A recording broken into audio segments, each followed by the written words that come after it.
নবম শ্রেণীর শিক্ষার্থীরা আশা করি সবাই ভালো আছেন। আজকের ভিডিওতে আমি আপনাদের গণিত বইয়ের যৌগিক ঘনবস্তু পরিমাপে অনুশীলনের 2 নম্বর অঙ্কের সমাধান করব। যেখানে বলা আছে চিত্রে সড়কে ব্যবহৃত প্লাস্টিকের তৈরি নিরেট ঘনবস্তু, এই যে আমরা অনেক সময় রাস্তায় চলাচল করার সময় এরকম একটা নিরেট ঘনবস্তু দেখতে পাই, যার ক্ষেত্রফল দেওয়া হচ্ছে 1256.64 বর্গ সেন্টিমিটার এবং হেলানো তলের উচ্চতা, এই দুই দিকে যে বাঁকানো যে বক্ররেখাগুলো আছে হেলানো তল, এই হেলানো তলের দৈর্ঘ্য দেওয়া হচ্ছে 26 সেন্টিমিটার। ক নম্বরে বলছে ঘনবস্তুটির বক্রতল রং করতে প্রতি বর্গ সেন্টিমিটার 1.50 টাকা খরচ হলে মোট কত টাকা খরচ হবে। আর খ নম্বরে বলছে হচ্ছে ঘনবস্তুটির কতটুকু প্লাস্টিক আছে। তো আমরা প্রথমে 1 নাম্বার দিয়ে প্রথমে লিখতে পারি, ধরি ঘনবস্তুটি ব্যাসার্ধ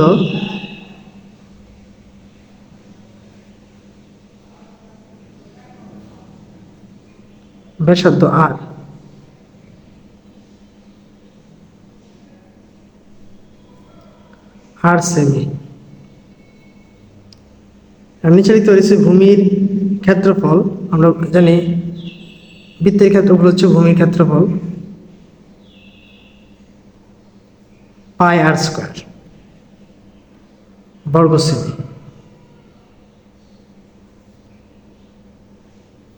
এবং এখানে হেলানো তলের দৈর্ঘ্য দেওয়া হচ্ছে 26 সেন্টিমিটার প্রশ্নে। তাই আমরা লিখতে পারি যে হেলানো তলের দৈর্ঘ্য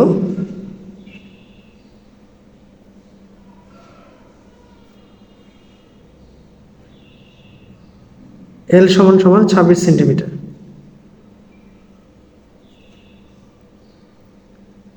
প্রশ্ন মতে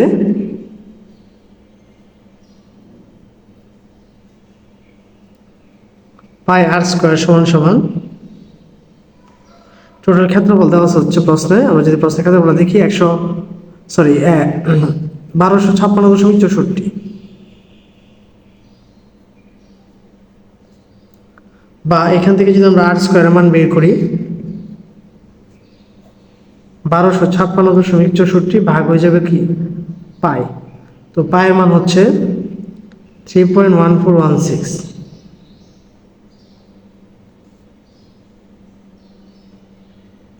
বা আর স্কয়ার সমান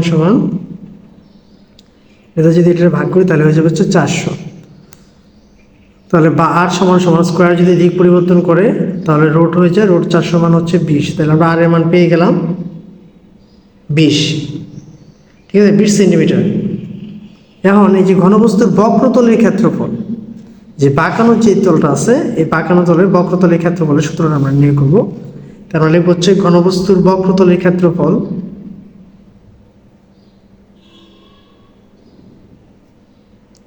ঘনবস্তুটির বক্রতলের ক্ষেত্রফল।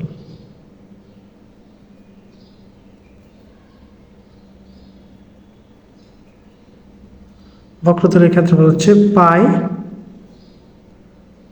আর এল, মানে হচ্ছে তার হেলানো উচ্চতাটা এখানে লাগবে।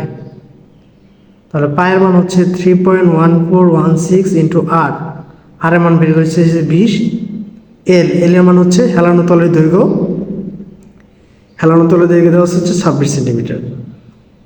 তো এই সবগুলো যদি আমরা একত্রে গুণ করি তাহলে হয়ে যাবে হচ্ছে বর্গ সেন্টিমিটার 1633.63। আমরা যদি ক্যালকুলেশন করি তাহলে এত আসবে, এত বর্গ সেন্টিমিটার বর্গ সেমি। এখন প্রশ্নে বলে দেওয়া আছে যে ঘনবস্তুটির বক্রতল রং করতে প্রতি বর্গ মিটারে 1.50 টাকা খরচ হয়। তাহলে আমরা লিখতে পারি যে 1 বর্গ সেমি রং করতে খরচ হয় 1 বর্গ সেমি রং করতে খরচ হয়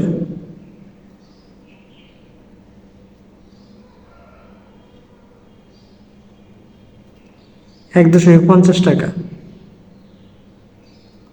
সুতরাং 1633.63 বর্গ সেমি রং করতে খরচ হয়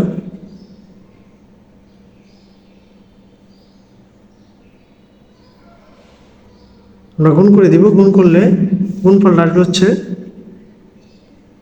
2450.45 সামথিং এত টাকা। এই হচ্ছে 1 নম্বরটার সমাধান। এবার 2 নম্বরে যাবো। বলছে ঘনবস্তুটিতে কতটুকু প্লাস্টিক আছে। তাহলে আমরা যদি 2 নম্বরে যাই, ঘনবস্তুতে কতটুকু প্লাস্টিক আছে সেটা আমাকে নির্ণয় করার জন্য বলছে। তাহলে আমরা প্রথমে আগে লিখতে পারি যে 1 নং থেকে পাই ব্যাসার্ধ r সমান হচ্ছে 20, হেলানো তলের দৈর্ঘ্য l সমান হচ্ছে 26 সেন্টিমিটার। মানগুলো আগে লিখে নিব, যেটা হচ্ছে আমরা 1 নম্বর থেকে পাইছি এগুলো। এখন ধরি ঘনবস্তুটির উচ্চতা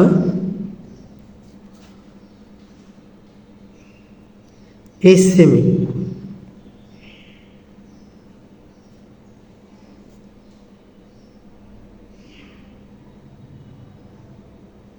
এখন আমরা জানি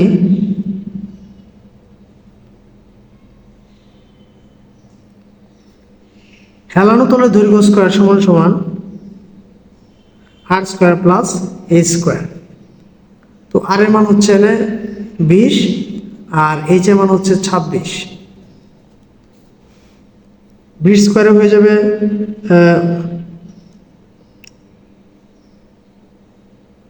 সরি h এর মান আমরা বের করব এখান থেকে। 20 হচ্ছে r এর মান আর l এর মান হচ্ছে 26।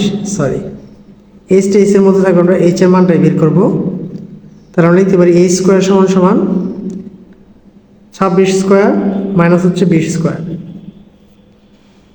তো 26 যদি আমরা স্কয়ার করি যা মান আসবে হচ্ছে 676 মাইনাস 20 এর স্কয়ারগুলো আসবে হচ্ছে 400। h স্কয়ার সমান আমরা যদি এটা থেকে বিয়োগ দিই তাহলে হচ্ছে 276।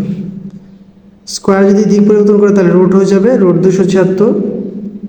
রুট 276 এর মান হচ্ছে 16.61। আমরা এই মানটা বের করতে পারলাম। এখন আমাকে এটা বের করতে বলছে হচ্ছে যে ঘনবস্তুটিতে কতটুকু প্লাস্টিক আছে, অর্থাৎ ঘনবস্তুটির আয়তন বের করব। এখন নিচে লিখব সুতরাং ঘনবস্তুটির